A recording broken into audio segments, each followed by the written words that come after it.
So there's a significant pressure to drive the cost to serve down whilst improving the overall customer experience. So organizations that are able to understand these customer behaviors and respond and be ready to respond to those engagements are really the ones that are flourishing today. As an enterprise architect, we can identify where are the opportunities within our existing value streams. There is a real need to establish a unified customer repository. Most organizations are starting to look at their core product value streams. So be that insurance, so be that payments, and aligning the architecture capabilities to those areas.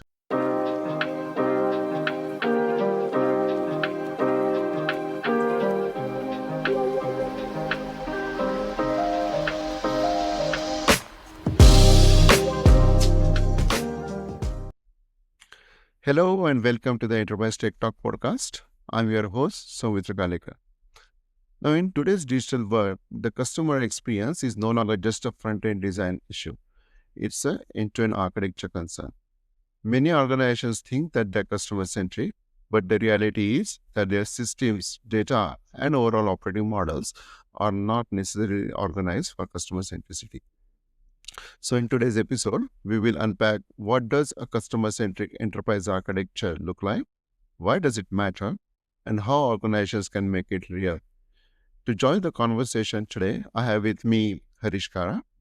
Hareesh is a seasoned senior enterprise architect with wealth of experience in delivering customer-centric enterprise architecture initiatives. So Hareesh, welcome to the podcast. Thank you, Saumitra. It's wonderful to be here. So Hareesh, before we take a deep dive, would you please provide a brief overview about your professional career and what excites you to be in the enterprise architecture role? Yeah, no, thank you for that. So I've been in IT for a few decades, I'll put it that way. Most of my time has focused around the customer lens in one way or the other. From the early days of looking at the motor vehicle industry and focusing on the driver, through to more recently in the health insurance industry, where we're looking at the customer and more importantly as a member, and how do we make sure that the overall health of that member is improved.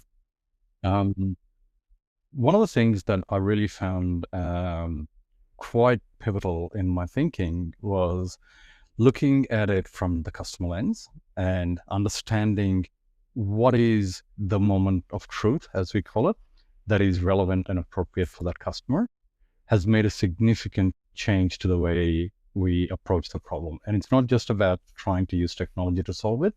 And that's really what excites me, the change we drive for the customer, where technology is more of an enabler. Okay, so let's dive in, Hareesh.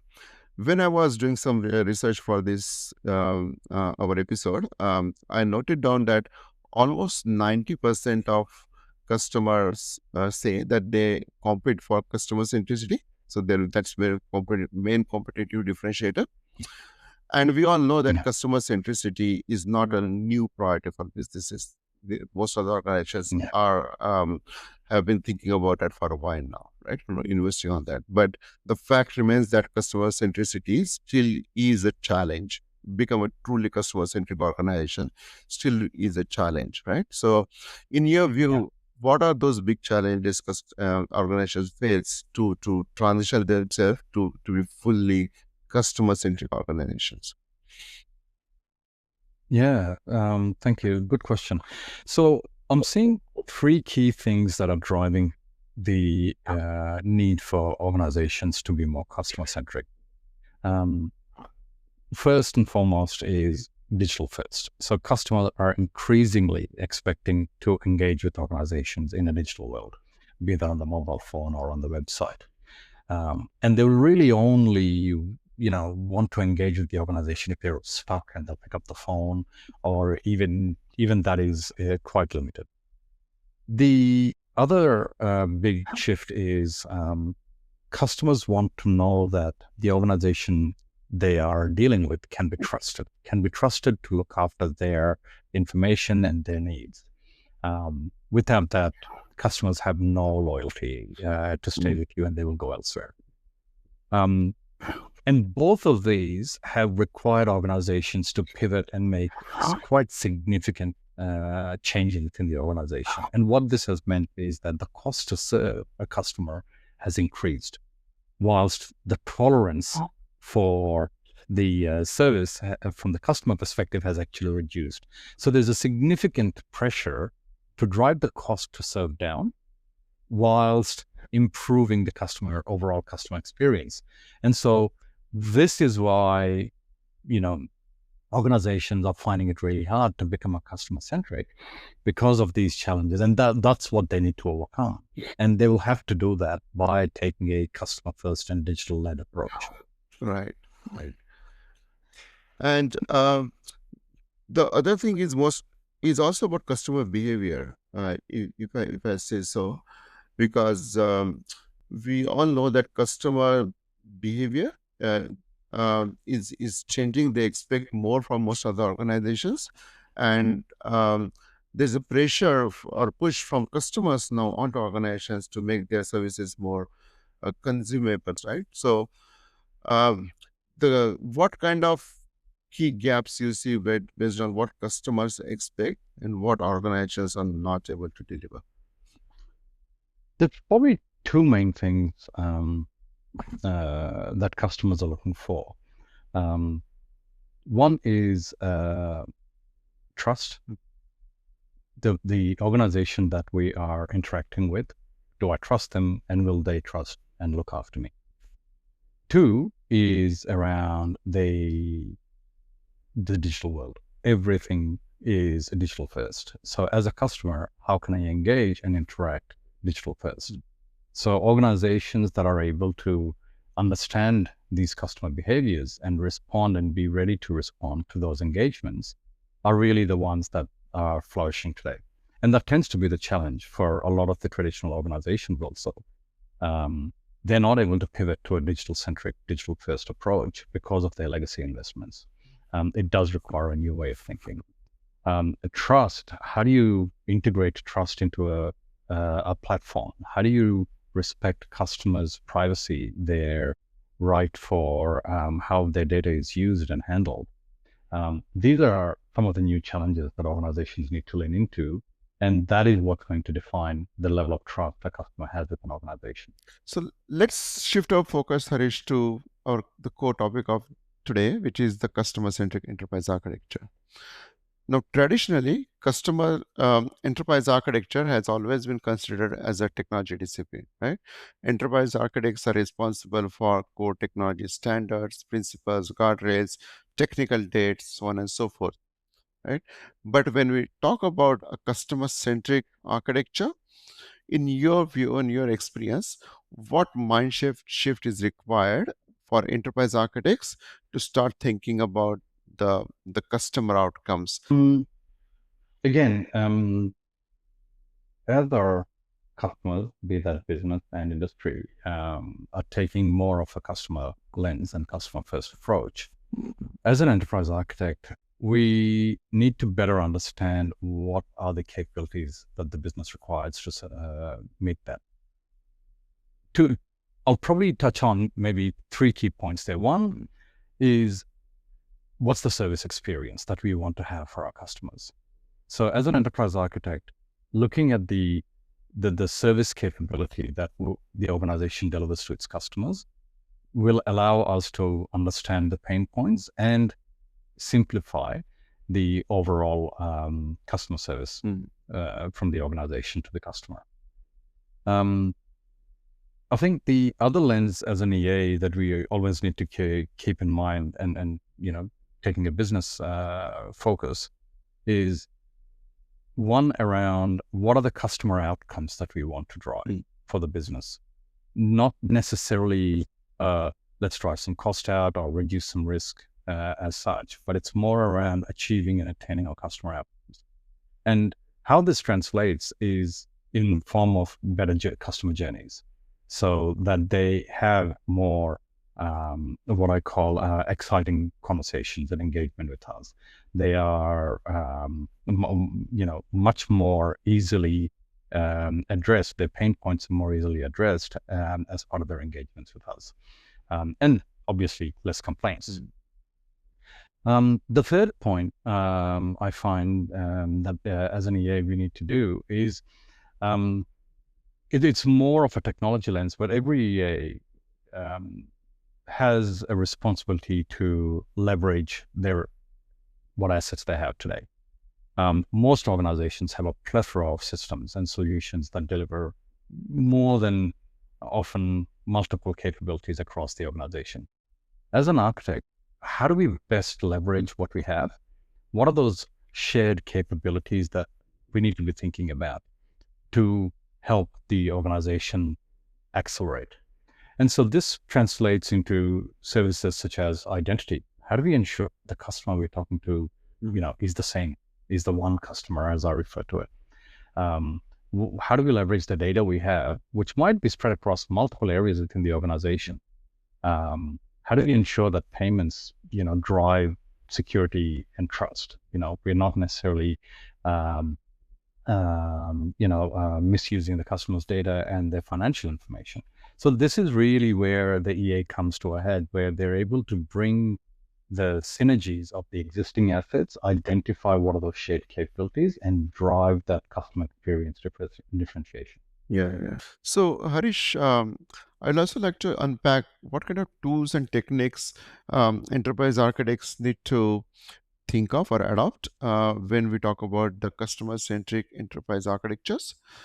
Because traditionally, enterprise architects would focus on capability models, application portfolios, etc. But when you're talking about delivering the business technology roadmaps or target architectures which are focusing on uplifting customer experience, what kind of additional techniques enterprise architects need to learn and adopt? No, that's a good point. Recently in my previous organization, I found that having an awareness and well articulated capability map for the organization was not necessarily the answer, but actually the foundation to helping us now look at solving the business needs. And what we did was, once we've established that model, we then focused on thinking about the customer journeys. And so we started identifying what are the key customer journeys that are relevant for our business. And these helped drive the service blueprints for our capability modeling. And how that worked is it allowed us to identify where are the operational steps and hence the opportunities for improvement, automation, and or removal. And ultimately, this resulted in a mapping between the value stream, the value we deliver to our customers, and by linking that value stream to the capability models, we were able to identify very quickly where can we immediately leverage technology and its capabilities to drive value, where do we have gaps, and as a result, that alignment and mapping exercise allowed us to then very quickly come up with a set of key uplifts that we need to do within our capability space. And so from a tools and techniques perspective, we found the most valuable was this mapping of value streams to the journey maps and the underlying capabilities. So I know many organizations have capability models, technology, business capability models.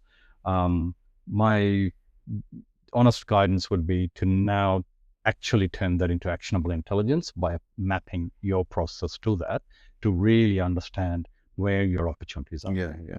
So that's a good point, that various streams becomes a powerful tool to really anchor your conversations with business, because they very well then understand the customer experience, the critical processes, right, and where the improvement opportunities are, etc.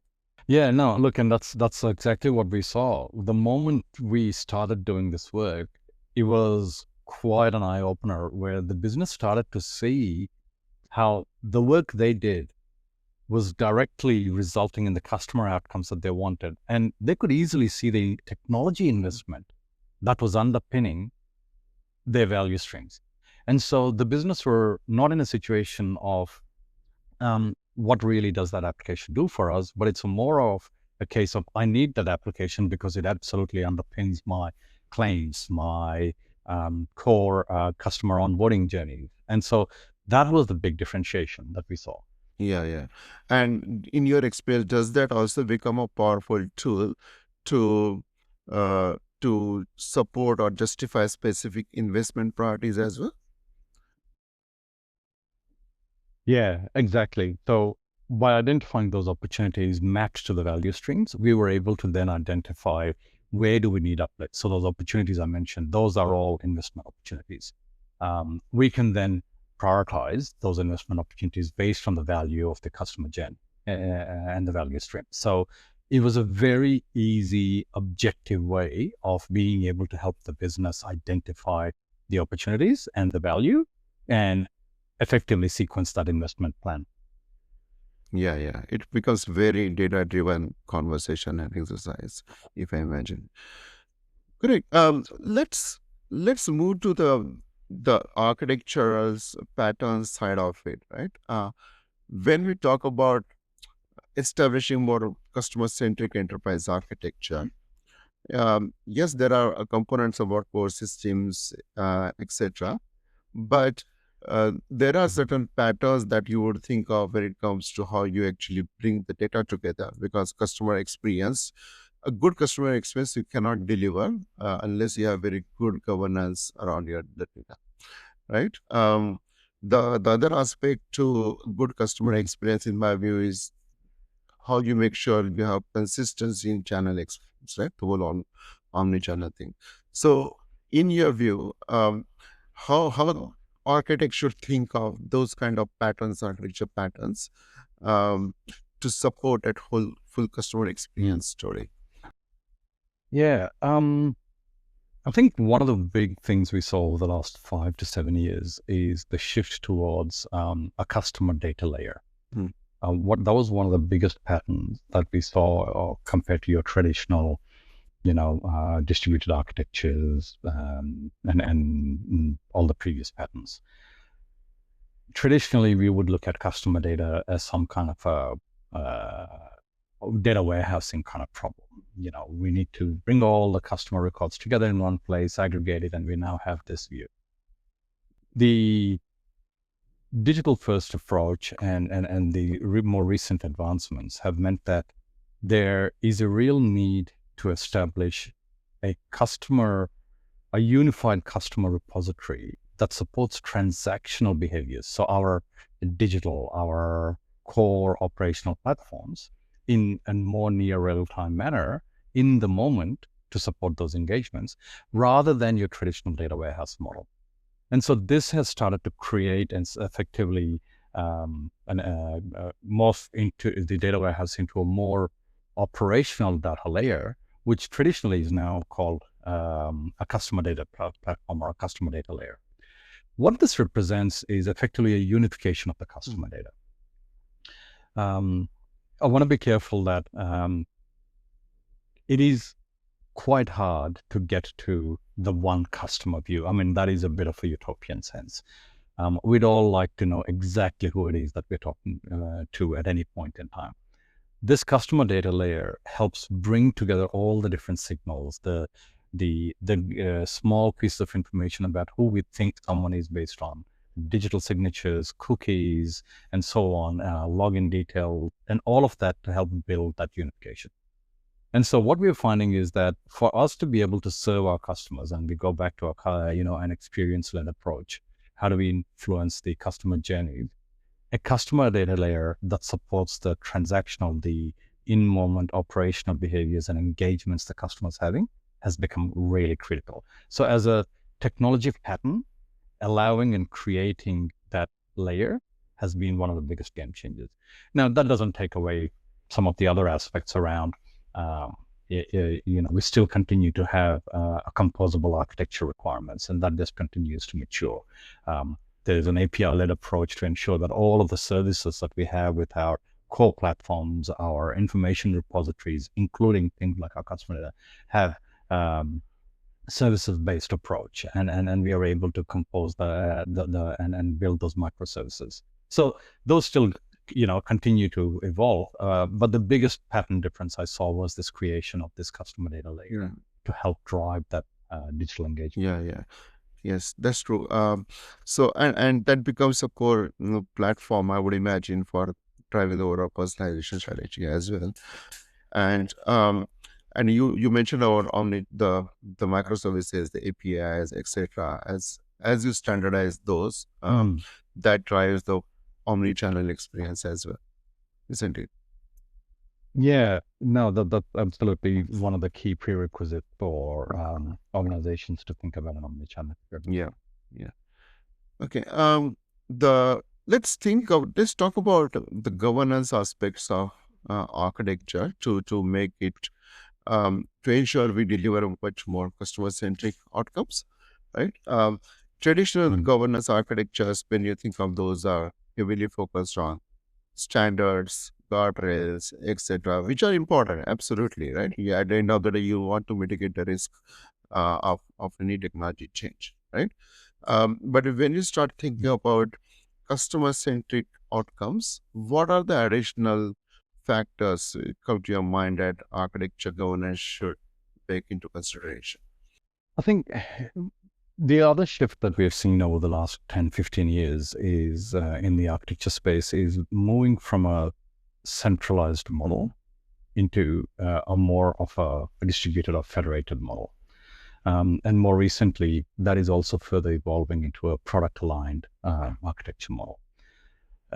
How does this materialize? So most organizations are starting to look at their core product value streams. So be that insurance, so be that payments, and aligning the architecture capabilities to those areas within those products. That then allows those architects to focus on the key value streams. Again, going back to what we talked about earlier, the customer journeys and the value streams that's are required within that product space. And as a result, understanding what are the technologies and the capabilities that support those value streams. So the really architects are starting to get more focused in those kind of areas. Not to say they're going to become a technology specific domain expert, but it's more around the business product and value stream alignment that we're seeing more of as a model.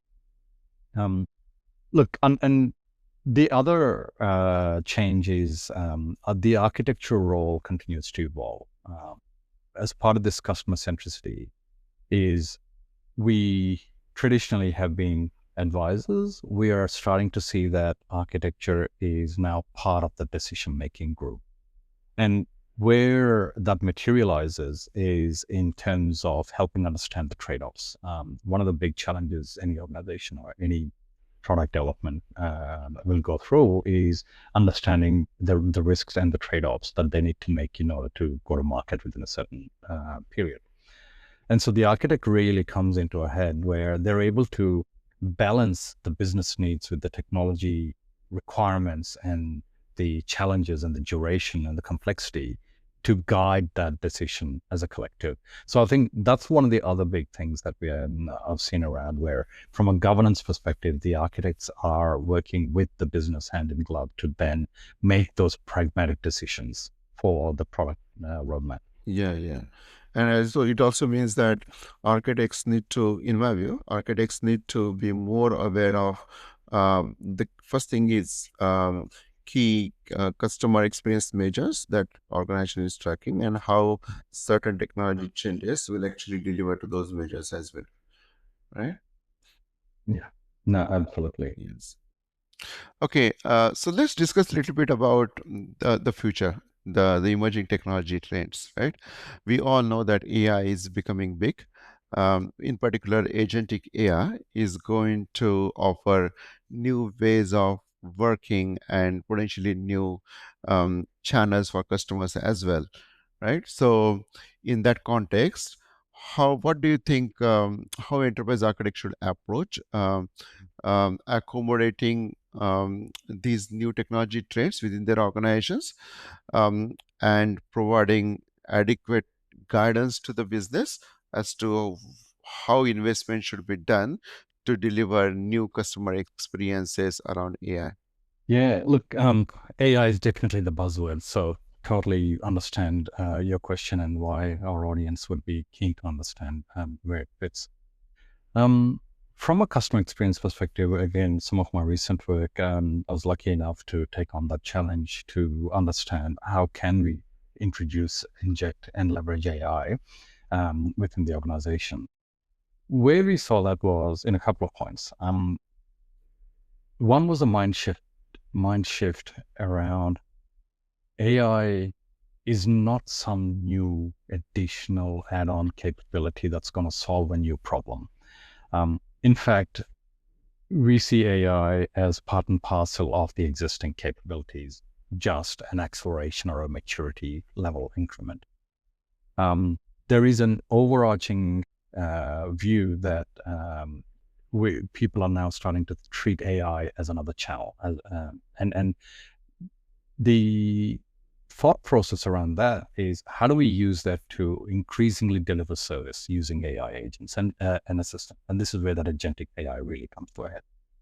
So going back to some of my past experience, where we saw some of these shifts come together is within our customer service space.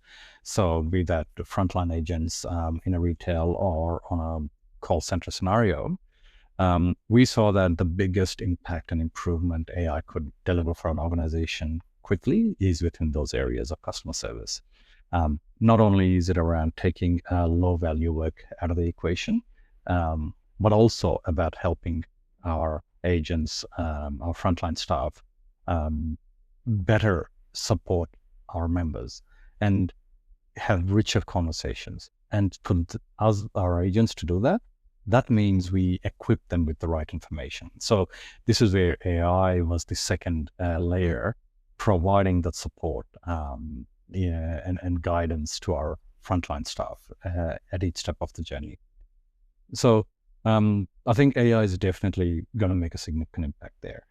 The other area, as I mentioned, low value work, by looking at AI as another channel, we were able to identify those low-hanging or low-value work, I should say, for workflow orchestration and automation.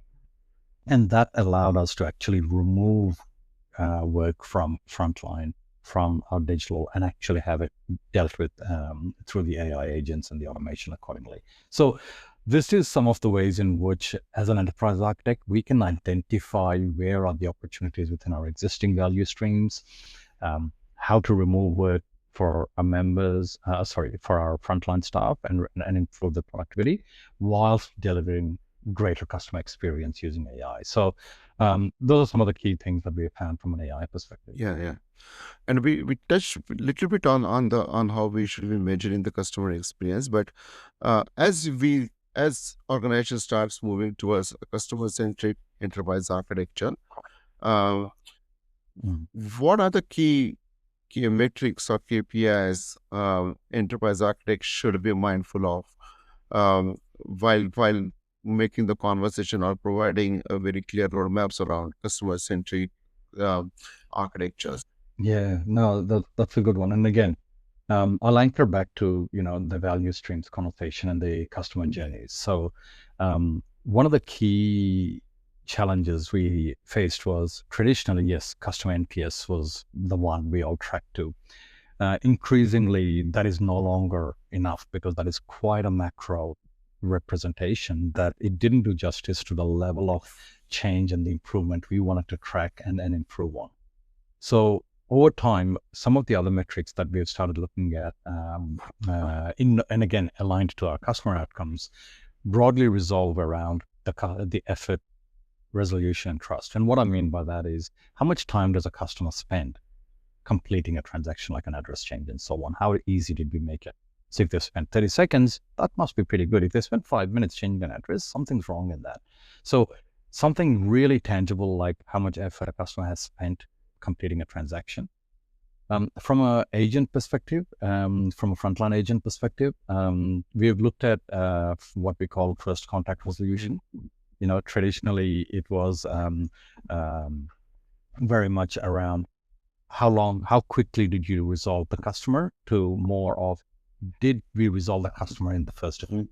So it's a subtle change, but what it means is that whoever you've talked to as a member, that agent has all the information and the ability to serve you and resolve it right there and then without handoffs. And that's a big thing, because handoffs tend to create a lot of friction.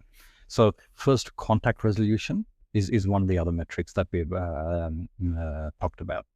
And of course, there's some of the other ones around complaints that also tends to be a good indicator on customer outcomes and whether the customer service, the customer centricity has improved. Yeah. No, that's a good thing, because most of the organizations only focus on NPS, but there are so many other ways you can actually track the customer centricity and improve on those. Yeah, I think we are nearing end of time. But if I ask you one question, Harish, if you are having conversation with, let's say, the chief architect, or with the CIO in your organization, and you want to pitch for for shifting the enterprise architecture function more towards customer centric one, what are the key guidance you would provide to them? Yeah, I'd probably say start with one high value, high volume customer journey. Analyze it, map it end to end, understand the capabilities that underpin it, so that you know where you need to focus your efforts on. And that will drive your opportunity investment plan to improve that journey, customer journey. And I think that will allow an innovative mindset. You can measure your impact very quickly given the high volume, and then roll out additional customer value journeys accordingly. Right. Yeah. That's a good potentially path forward, because you can demonstrate a win and then you can build on top of it later. Right. Cool. Yeah. So thanks, Harish. Thanks for your insights. I think there are a few key messages and insights for our audience. Particularly, I really like the articulation and emphasis on value streams. If you are actually moving from a traditional enterprise architecture function towards a more customer-centric ones, value streams and customer journeys to that effect also become very powerful tools and techniques to articulate how enterprise architecture should evolve. You also talked about different types of metrics beyond NPS, right? And how these metrics should be tracked to deliver value to the customers and track the maturity of customer experience and continuously improve on that. So thanks for that. So it was pleasure. Thank you, Harish, and thanks for your time again. No, appreciate it. Thank you very much. Hope you liked today's episode. Please subscribe us on YouTube, LinkedIn, and X platforms. Also, if you are passionate about any such enterprise technology topics and want to participate in the discussion, please reach out at inquiry@enterprisetech.com. Also, please visit the website www.enterprisetech.com for more details.